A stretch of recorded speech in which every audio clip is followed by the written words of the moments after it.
Hello, humanities. Four film studies. Shasta College. Spring. How you all doing?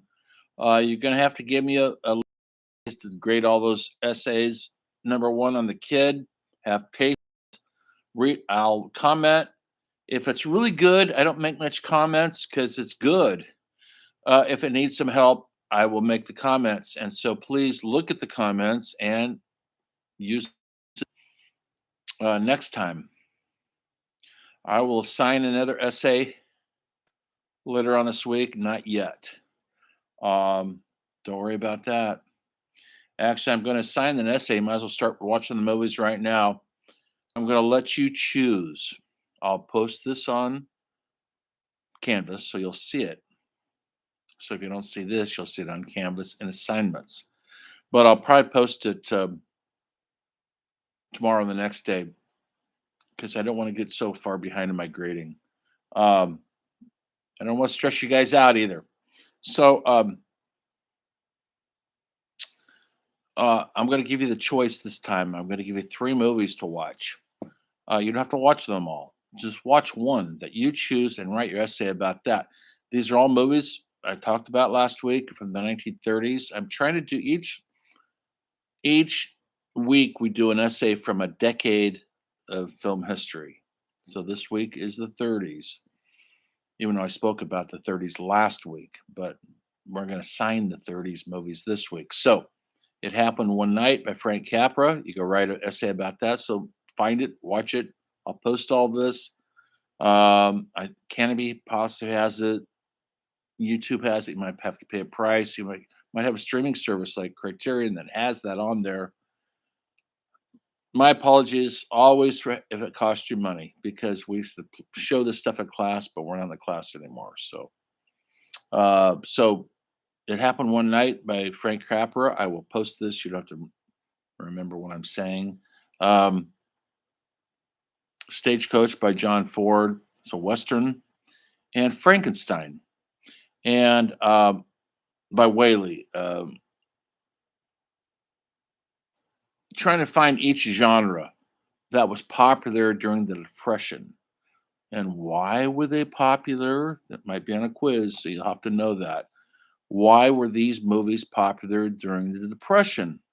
Escapist fare, yes. But and none of these films deal with the Depression. Nobody wanted to hear about the Depression. So they made films like Westerns that were kind of historical fantasies, about the world we don't live in anymore.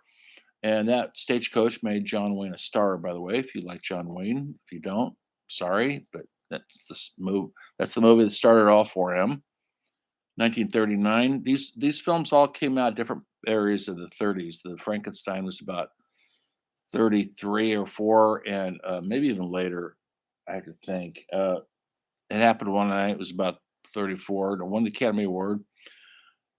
It's started the what you would call rom-coms, romantic comedies. They call them screwball comedies. The monster movie. They made a lot of them. This is kind of the forerunner of all of them. Frankenstein, the mad scientist, Dr. Frankenstein, makes a monster.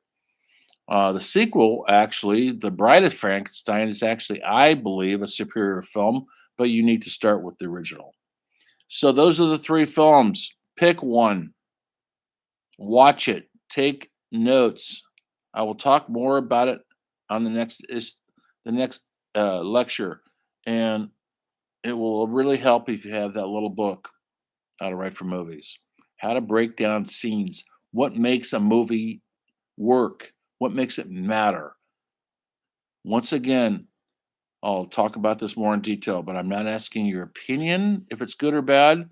It's not your personal opinion. You're critically analyzing what makes this film work as the film in the era it came out in, not comparing it to now. Okay, these movies are state of the art. They were low budget movies for most of them. I would say westerns are always low budget because mostly you just need a couple horses and you go outdoors to film everything. And Stagecoach, even though they go into the studio later, there are sets and stuff like that. Um, Frankenstein's done on mostly sets. Uh, it Happened One Night is out, and you get to see what Depression era America looks like in that movie. You get to see what the buses look like, the trains look like, how people dressed. It's really a wonderful film with Claudette Colbert and Clark Gable, very young Clark Gable, before he became hugely successful in um, Gone with the Wind. About 8 years, 5 years later. So, anyway, so those are the three films. You choose one, write about it. I'll talk more about it later. I won't assign it yet, but give you a heads up. Find the source to watch it, and if you're having trouble finding it, I will help. So you know how to get a hold of me. Thanks. So I want to talk about 1 year tonight, and then I won't talk anymore. We're coming out of the Depression. Remember, I talked to you last week about the films in 1939, how important they were, how transitory they were. They changed everything. We're coming out of the Depression. People are feeling good about themselves. People have money again because we're back at work. We're building highways and freeways. We're building buildings and cities. And so Americans are back to work. The depression is essentially over. No more food lines. People are paying their rent and they have disposable cash to go to movies. And Hollywood knows how to get that cash out of your wallet. And so they started making more elaborate movies, more intense movies. When I say intense, I mean complex movies, adult themes.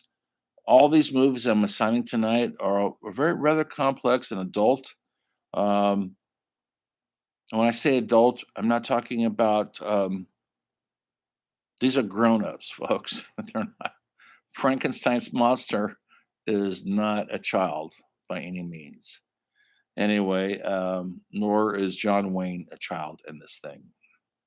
The men are men, the women are women, and that's how it rolled. And if you watch It Happen One Night, you'll see how Claudette Colbert's character is very much a feminist. She doesn't want to marry a rich guy. She's running from him, even though girls like her were supposed to marry rich guys. That's how they get taken care of.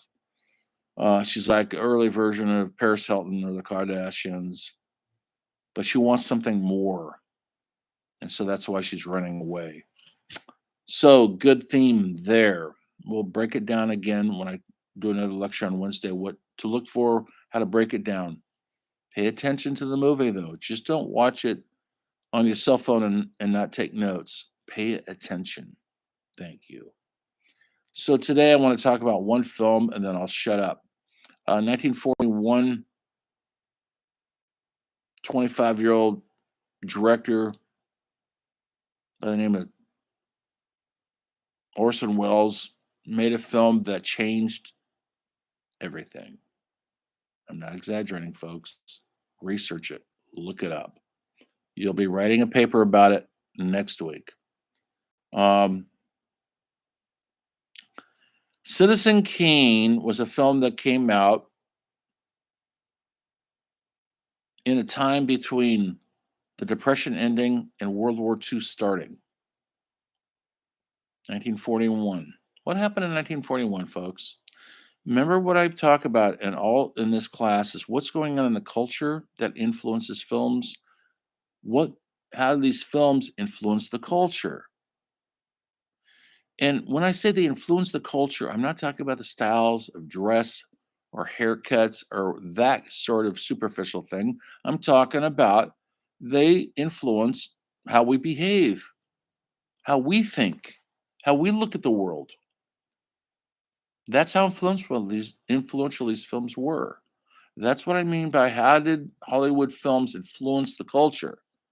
Um, a lot of people always write, they influenced the love of celebrity and all that. Okay, that's one thing, but that's not what I'm talking about. I'm talking about a deeper level thing here. I'm always trying to go deeper on our analysis of these films. Now, a lot's not happening in Europe right now because Hitler and his bunch are starting to steamroll across Europe. They've already invaded Poland and taken it over. They're about ready to come into France and take it over, and they are bombing, sending missiles, bombs over to London, England. They're bombing for the first time civilians. Churchill was asking help from everybody. FDR, our president, Franklin Roosevelt, wanted to help, but Congress tied his hands and said, we don't want a war. And so we didn't go to war. We'd gone through World War One, lost a lot of guys, and it was supposedly they called it the war to end all wars. It was the savagery of World War One was modern mechanized warfare like we'd never seen before, and it was devastating. Bombs, airplanes, machine guns. Nobody had ever had gone to war like that before. And so the devastating toll it took on entire populations of young people who lost their lives, countries who lost their economy, was almost too much to bear. And so our American people, the people who voted Congress in, said, we don't want to ever go through that again. So please do not get us in another war. And so Roosevelt's hands were tied um, for at least 2 years as Germans bombed London from about 1939 to 1941 or so, 42 even. Um, so it was a tough situation to be in. In the meantime, Hollywood was cranking out movies, a lot of movies. People were more oriented to go to the movie theater than ever before in the history of the world. That's what they did on a Friday or Saturday night. You got dressed up, you had a meal, and you went to see a movie in a movie theater, palace. They call them movie palaces. They designed them to look like Egyptian palaces. They are very ornate. And maybe you've seen some of these films. I'm sorry, these theaters. There's one here in Reading. The Cascade was built in 33 or so, and it's got an Egyptian look to it. That was they made them very ornate so that you're getting the whole package, not just the movie, but the surroundings of the movies.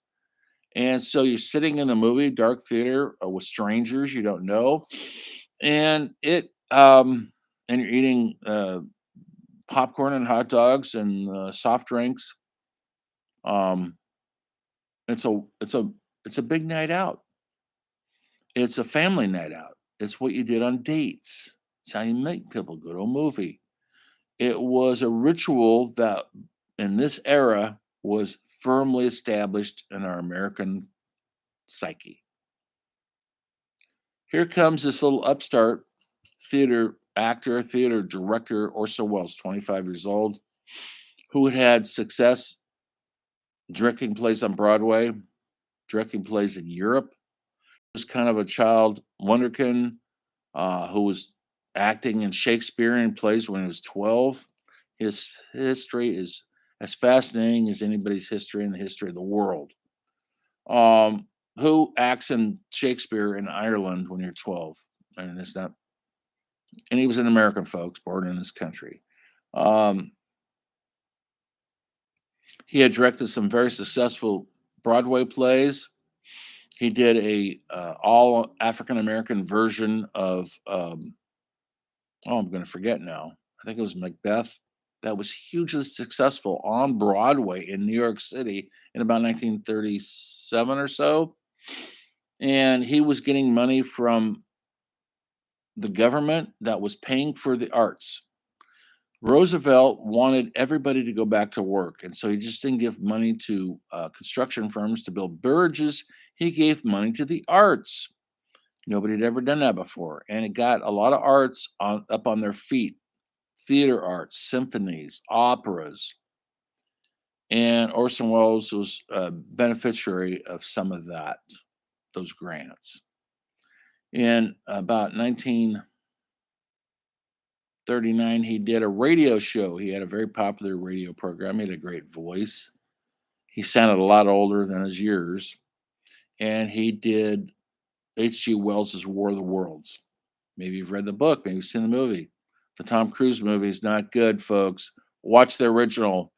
That's the real deal. Came out in the 50s, the George Powell version.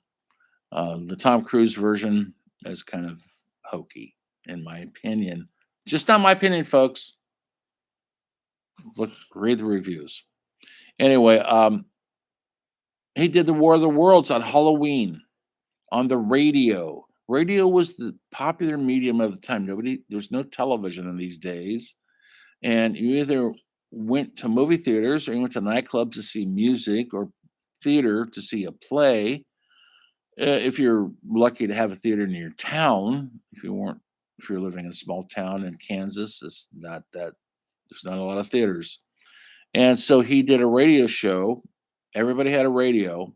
Radio was the medium of the day because everybody who could afford a radio could tune in. Didn't cost you anything. Not like now, we have to pay for all the services. It was free. Of course, they had commercials. And so he did as a Halloween celebration, his theater company, which was called the Mercury Theater Company, did um, War of the Worlds, the H.G. Wells novel. And they did it like it was a newscast. They did it like it was actually happening. Do you know the story, folks? It's when Martians invade Washington, D.C., and they start shooting, destroying everything and everything. And then we have to fight the Martians. We can't fight them because they're way too powerful. And but we win at the very end because the Martians can't fight what we commonly fight every day, the common cold. They had no immune systems. Our common cold wipes them out. So the moral of the story is doesn't matter how many bombs you have, how many lasers, how many nuclear warheads you have, it's hard to fight man's viruses. Think about that now, folks. COVID. So the Martians had no immune system to to Earthlings' sicknesses that we are used to fighting. They had no immune systems, and so that's what kills them at the end of the movie, at the end of the book. So Orson Welles made a dramatic broadcast with actors acting the parts, very realistic and it's like a newscast, meaning they had a person that was Orson Welles narrating, coming in and going, "We have to interrupt our normal broadcast. There's an emergency happen. Something in Washington, D.C. is amuck, and we think it's flying saucers from Mars." Well, folks, they did it in such a great job and in such a serious way. You can listen to it, it's on YouTube. In such a serious way that people believed it for real. Now, this is in the day where we weren't so jaded as we are now. We don't believe anything we see now unless we have a lot of proof.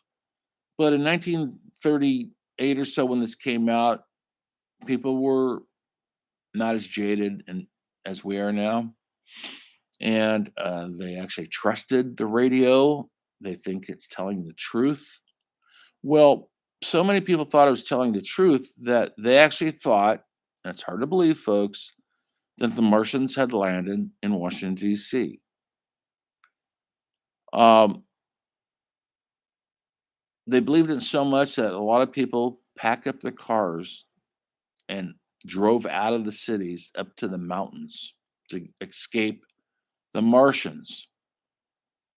There were some people, yes, it's fact, people, you have to research it and if you don't trust me, they actually committed suicide. That's a heavy thing. That's how believable the radio show is. Okay, after the radio show, people were astounded that it was fake. And Orson Welles, for a mild moment, was almost under arrest for doing this thing. But he had given his disclaimer during the show. This is a dramatic reenactment. It's not real, folks. But if you missed that, and you just tuned in without hearing that, people thought War of the Worlds was great and that Martians had actually landed in Washington, D.C. to take over our world. Huge success, huge controversy, and it put Orson Welles at about 24 years old, 23 years old on the map. Well, when Hollywood sees something like that, those good ratings, they come calling. And so they came to him and they said, "We want to go into business with you, make a movie with you. Anything you want to do, anything." And his passion was The Heart of Darkness, which is a very ambitious story that was made into a great movie by Francis Ford Coppola called Apocalypse Now. Heart of Darkness, folks, is not set in Vietnam, if you even know what movie I'm talking about. It's set in the Congo in Africa. And Colonel Kurtz goes up the river, and the more he involves himself in the tribalism, the more tribal he becomes. And that's why it's called the Heart of Darkness. He becomes the other. He is in all the way. Well, Orson Welles wanted to do that film. It was deemed too expensive, too perhaps controversial. And so they go, "Do you have anything else?" Him and a writer, Mankiewicz, came up with a storyline about a wealthy kid who starts a publishing empire based on a real family in California called the Hearst family. And if you know the Hearst family, they run at one time they controlled 50, 60 newspapers when newspapers was a thing in this country. San Francisco Chronicle, San Francisco Examiner. If you've ever been down to Hearst Castle, it's down there, down by Santa Barbara. You could take a tour of it for $30 or whatever. They were very, very rich, wealthy, prominent family that made their money on a lot of shady stuff like gold. Um, so they pitched the story and they called it Citizen Kane. Charles Emerson Kane, the main character, a kid who's born with a lot of wealth and goes into publishing and starts a newspaper and becomes kind of the voice of what they call yellow journalism. He was making stuff up that wasn't true. Think about that, folks. I mean, how do you read and you look at the Inquirer and all these other sources that print made up stories all the time and we believe them, right? Supposedly. Well, he sort of yellow journalism was the thing that the Hearst family kind of invented. It simply meant that you had to really take a grain of salt with the truth. Did you trust it or not? And they had loyal readers throughout the whole world, actually. So the movie's about that one person. They didn't call him Hearst, they call him Kane, and his rise and fall from the apex of being a successful publisher to his downfall for being sort of a corrupt politician. So when this movie came out, it was directed by Orson Welles, starred Orson Welles, and he ages. He starts off 25 and he ends up at 70. He used the Mercury Theater Players as all the other parts. He used the great cinematographer Greg Tolan to photograph it, and they invented so many new things in cinema that it was a changing game changer in the history of cinema. They invented, they did things that never been done before with the camera. And Greg Tolan was really an innovator and a genius. He'd worked with John Ford before in Grapes of Wrath. And his deep focus, where to put the camera, changed everything. He actually invented camera lenses that hadn't been invented yet. Um, and this movie was full of this wonderful technical innovations that people had never seen before. The movie came out, premiered, people were confused by it. It's a complex story. There's no easy there's no easy heroes or villains. People are so impressed by the technology, but they kind of were confused by the story. And when it opened, folks, in 1941, 1 week later, the Japanese bombed Pearl Harbor, and that kind of changed everything again. Not only did Japan bomb Pearl Harbor, Germany declared war on the US. Now we're in all the way. And yes, Roosevelt went gave help to Churchill. Sent in 1942, we sent hundreds of thousands of troops and guns and battleships and planes to Europe and to fight the Japanese in the Pacific Front. All on the same week or so that Orson Welles' film opened, and so it was dead at the box office. It did poorly. People had other things on their minds, like a world war. It wasn't until in the 1950s, actually, that the French, who were very into American cinema, rediscovered Citizen Kane and started writing about it, publishing articles about it, and that people rediscovered it, and people in college.